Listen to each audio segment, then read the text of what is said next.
Are some places truly cursed, or is there another explanation? Javu's scientific approach would be shaken when confronted with paranormal events. This investigation would show him the thin line between rational explanations and supernatural phenomena. But some truths are darker than science can explain. This discovery would throw three friends into the middle of a 50-year-old mystery and prove that reality is more terrifying than imagination. In the village of Nukaaraq, 36-year-old Coast Guard officer Javu had been reporting strange incidents at sea for the past few weeks. There were fishermen saying that light was coming from the old lighthouse 2 kilometers off the village coast at midnight. This is impossible, Javu thought. That lighthouse has been abandoned for 50 years. The old Nukaaraq lighthouse had been closed in the 1970s when automatic systems came into operation. No one had lived there since then. "Boss, more lighthouse complaints came in," said his assistant on the phone.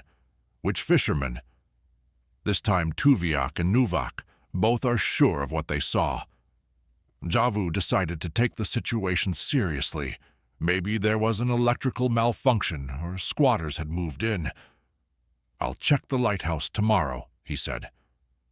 The next morning, Javu set off toward the lighthouse with his small motorboat. Along the way, he thought about the stories he had heard from the villagers. The old lighthouse keeper Nukaaraq had mysteriously disappeared in 1973. One night, he had left his lighthouse duty, and by morning, neither he nor his personal belongings could be found. As he approached the lighthouse, he saw how ruined the structure was. Paint was peeling, windows were broken, stairs were rusty. But what was strange was that the lighthouse room's windows on the top floor were clean. When he went inside, there was a strange smell mixed with dust and moisture. As he climbed the stairs, each step made creaking sounds. When he reached the lighthouse room, he was surprised. This place was clean.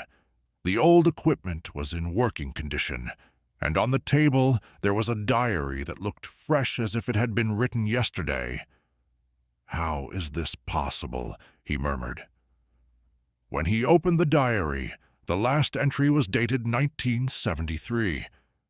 "I can't stand it anymore. It comes every night. It calls me from the depths of the sea." Javu's hair stood on end. After the discovery at the lighthouse, Javu realized he couldn't handle the situation alone. He called the village's most knowledgeable historian, Kovu, and paranormal researcher, Dovu, from the university. "Kovu, what do you know about Nukaaraq's disappearance?" he asked. 68-year-old historian Kovu took a deep breath. "That story isn't talked about much in the village. People preferred to forget." "Why?" "Because Nukaaraq wasn't the only person who disappeared. In the 1970s, there were too many disappearances at sea. Fishermen said the lighthouse was misdirecting them. 32-year-old paranormal researcher Dovu was taking notes with his laptop. This is a typical paranormal pattern. Traumatic events can leave residual energy." Javu looked skeptically. "Do you really believe in this kind of thing?" "I research paranormal events with a scientific approach. EMF measurements, thermal readings, acoustic analysis." "Okay, but let's try logical explanations first," said Javu. The three of them decided to examine the lighthouse in detail together.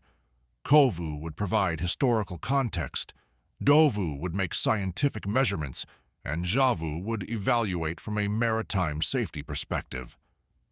"First, let's check the electrical systems," said Javu. The lighthouse's electrical system had been cut off decades ago, but when they went upstairs, they saw that the old lighthouse equipment was working. "This is impossible," said Javu. "There's no power source." Dovu took out his EMF detector. "I'm getting very high electromagnetic readings, unusually high." Kovu was examining old logbooks. "Look, Nukaaraq's last records are very disturbing.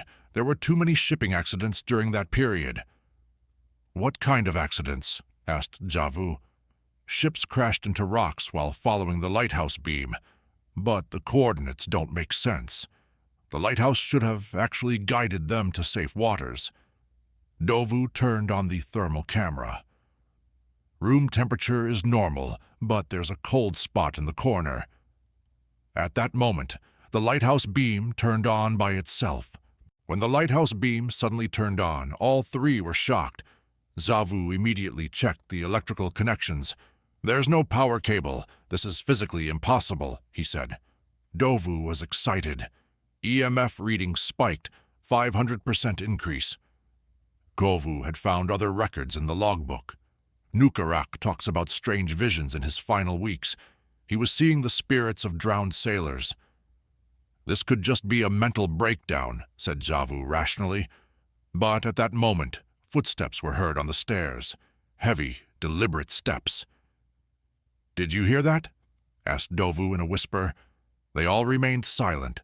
The steps continued, getting closer. Javu carefully approached the stairs. "Hello? Who's there?" No response.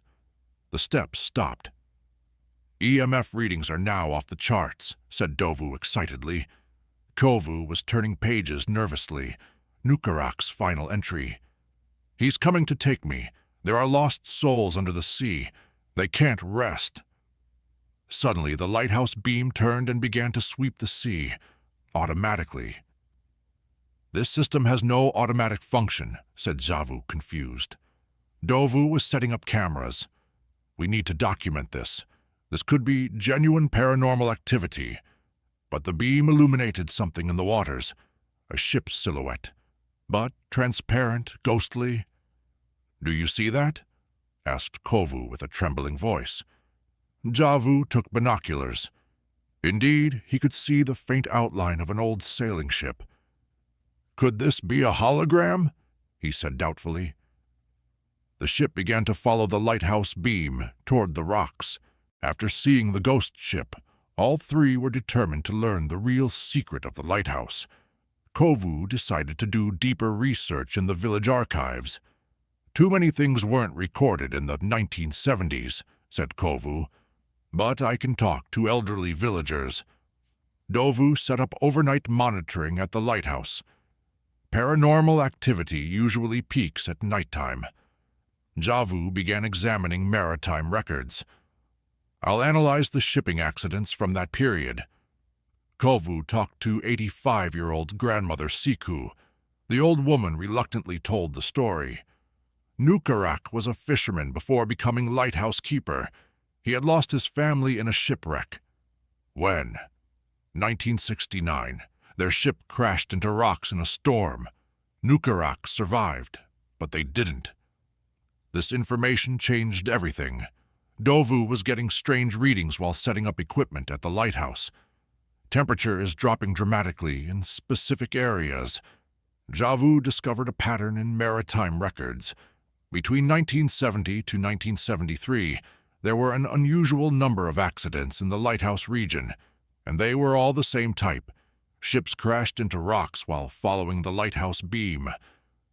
"Was it intentional?" asked Dovu. "Impossible. The lighthouse beacon is designed to safely guide ships." But Kovu had made a shocking discovery. Grandmother Siku told me more. After Nukaaraq lost his family, he blamed the lighthouse for not giving sufficient warning. "Revenge?" asked Javu. "Possibly, but Grandmother Siku said something else. The night Nukaaraq disappeared, villagers heard screaming sounds from the lighthouse. That night, the three decided to keep vigil at the lighthouse. At midnight, the three took positions at the lighthouse. Dovu had set up monitoring equipment all around. Kovu was studying historical documents. Javu had taken practical safety measures. At 11:45 p.m., activity began. "EMF readings rising," said Dovu. Temperature suddenly dropped in the room. It decreased by 15 degrees. "Something's happening," said Javu, observing outside from the windows. In the ocean, faint lights began to appear, outlines of multiple ships. "Oh my God," whispered Kovu. They're the lost ships." The ships were following the lighthouse beam, but the beam was directing them toward the rocks. "This is Nukaaraq's revenge," said Javu with realization. "He was deliberately misleading ships." But suddenly heavy footsteps were heard on the lighthouse stairs, climbing up. "Nukaaraq is coming," said Dovu nervously. A figure appeared in the doorway. A tall, gaunt man in 1970s clothing, eyes hollow and sad. Javu approached despite his fear. "Nukaaraq, is that you?" The figure nodded slowly. "Why? Why did you hurt innocent people?" The figure pointed toward the ocean. His voice was distant and echoing. "They took my family, so I took their families." "But this is wrong," said Javu.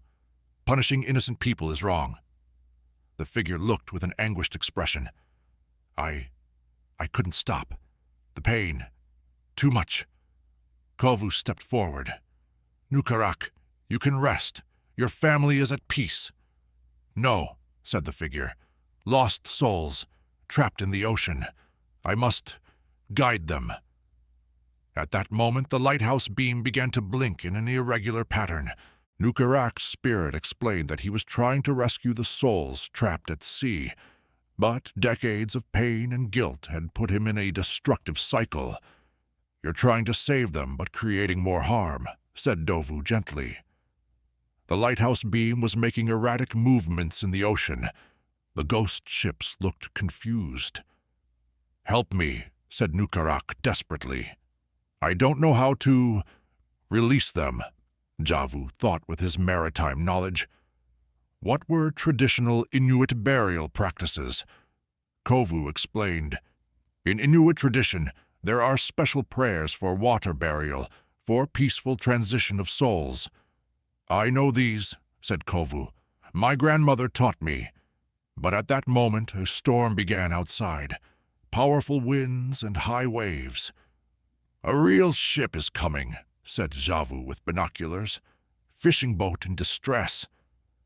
The boat was following the lighthouse beam directly toward the rocks. "Nukaaraq, stop," said Javu. "Real people are in danger." But the ghost couldn't control it. Decades of habit and pain were stronger. Javu made a quick decision.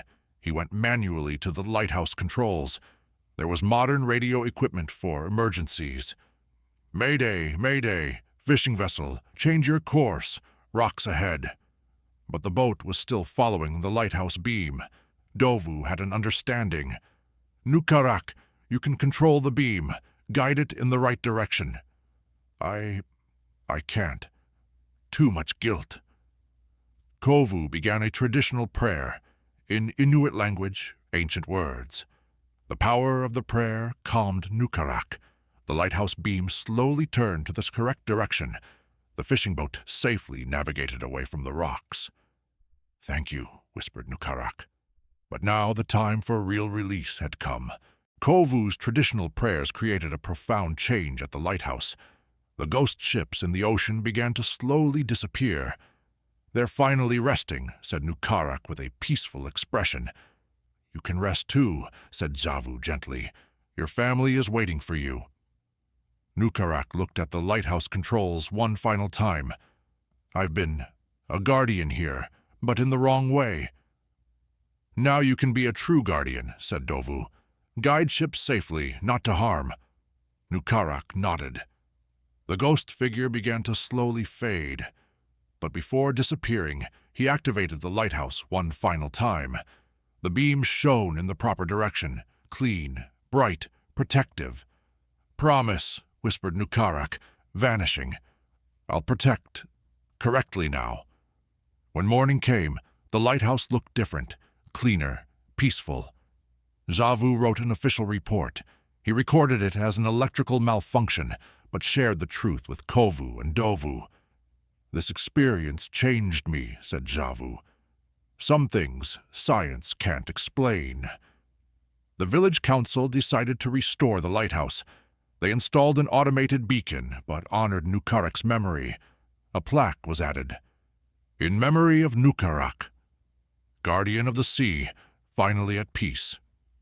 Weeks later, fishermen reported that the lighthouse area was now safe. No more mysterious accidents. Dovu published the experience in an academic paper. Case study, residual energy and community healing. Kovu added a proper entry to village history. Nukaaraq, lost guardian, found peace. Javu started regular lighthouse maintenance, but occasionally, on clear nights, he would notice extra brightness in the gentle lighthouse beam. "Thank you, Nukaaraq," he would whisper. This story teaches us grief and guilt can create destructive cycles, but with understanding, forgiveness, and traditional wisdom, healing is possible. Sometimes helping others find peace brings our own peace too. Science and spirituality don't always conflict. Truth has different layers, and when approached with respect, both can provide valuable insights. Dear viewers, have you had paranormal experiences in your life? How do you balance rational explanations with spiritual beliefs? Share your thoughts in the comments along with the lessons you draw from this mysterious story. If you liked this supernatural mystery story, don't forget to hit the like button. By subscribing to our channel, you can discover more paranormal, mystery, and spiritual stories from the depths of Inuit culture. In our next video, we will meet you with another fascinating story. Until then, remember to approach the mysteries around you with an open mind.